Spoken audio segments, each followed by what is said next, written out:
What do I do if I'm hacked? What do I do if I'm compromised? What if I do if somebody takes over my account and I can't get access? These are common questions I get all the time.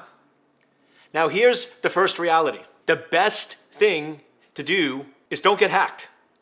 Be proactive and preventive. It's one of those things where prevention goes a long way. So I know that sounds like, great, Eric, that's really helpful, but it is. Because here's the reality. Sitting here today, right now, you're probably not hacked.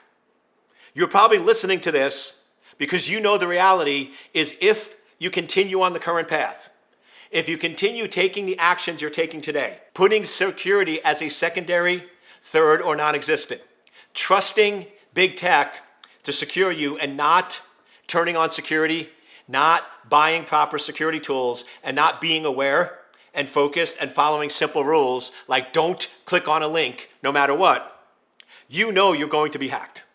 The probability that the average American is going to be hacked in the next 12 months is over 90%. But that's based on poor security practices and poor mechanisms. So first and foremost, what do you do if you get hacked? Don't get hacked. Step one, don't click on links.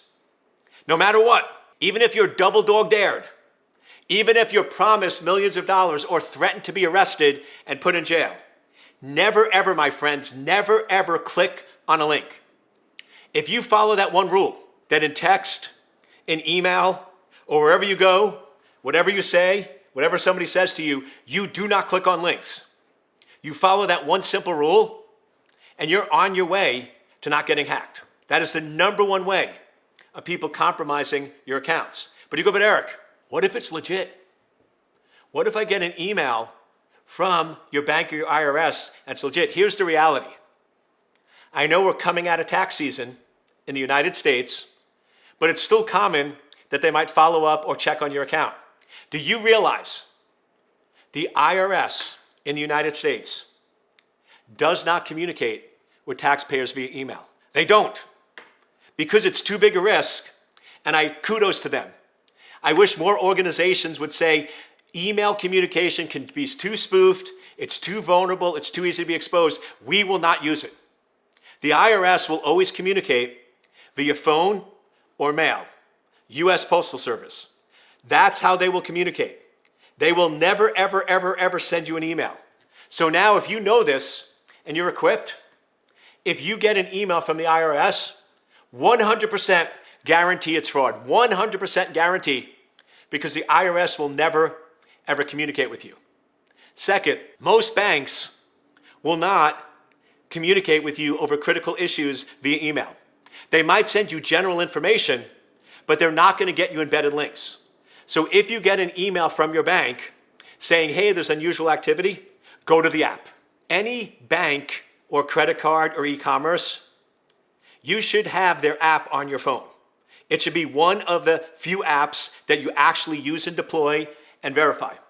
Now, if you get an email that says unusual activity in e-commerce or banking, click on this link. Don't. Go to the app and verify and validate.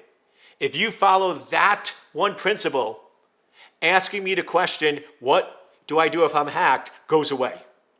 Because now the probability of you getting hacked is very, very slim. Turn on account notification.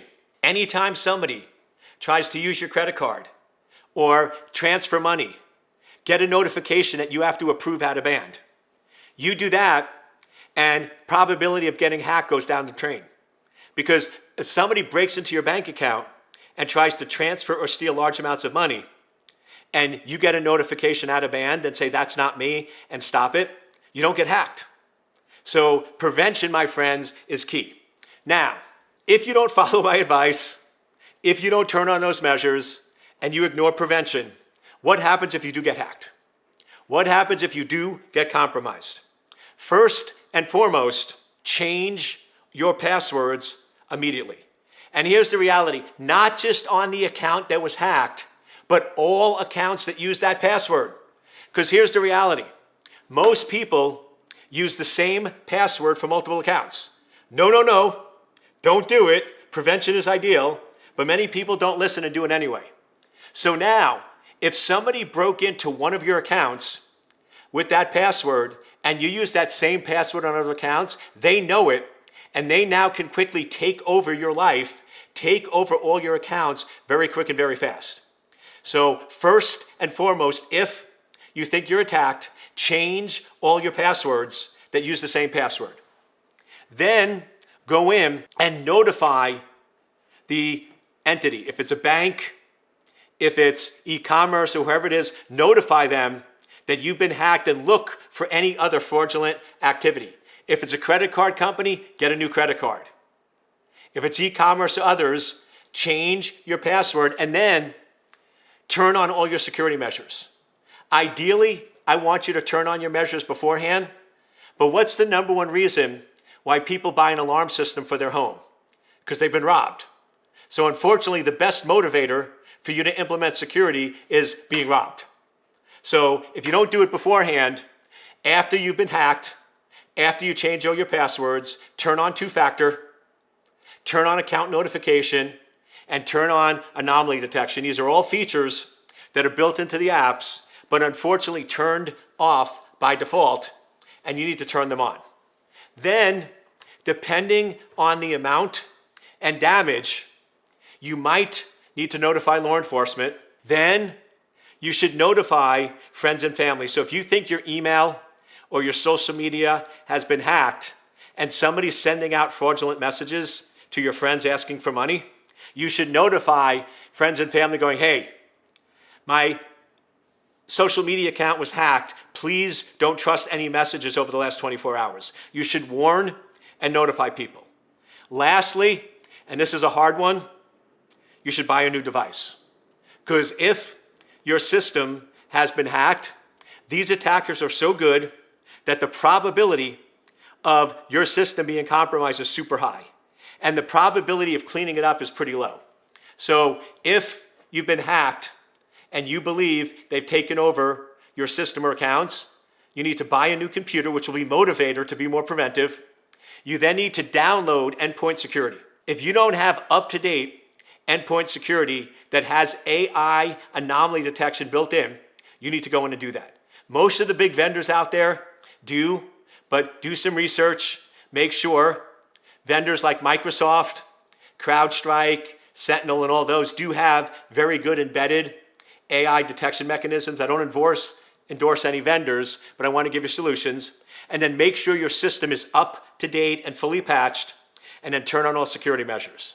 So in summary, if you've been hacked, change all passwords, notify friends and family, contact vendor, potentially contact law enforcement if it's big enough, get a brand new device, download just the data, don't do an image, because if the operating system was compromised, the new one, get a new system, build it from scratch, only download data, reinstall the apps, get up-to-date patching for all your software, and then implement a EDR, which is known as an endpoint detection and response, which has AI built in, install that on your system, and then never, ever, ever click on a link. And if you do those measures, you can actually be secure and recover from any attacks in a quick, efficient manner. I'm Dr. Eric Cole. I'm America's Cyber Czar. And if you need more information, post a comment below. Email me at ecole, E-C-O-L-E, at secure-anchor.com, or go to Dr. Eric Cole, DrEriccole.org. I'm here to help, and together we can make the world a secure place.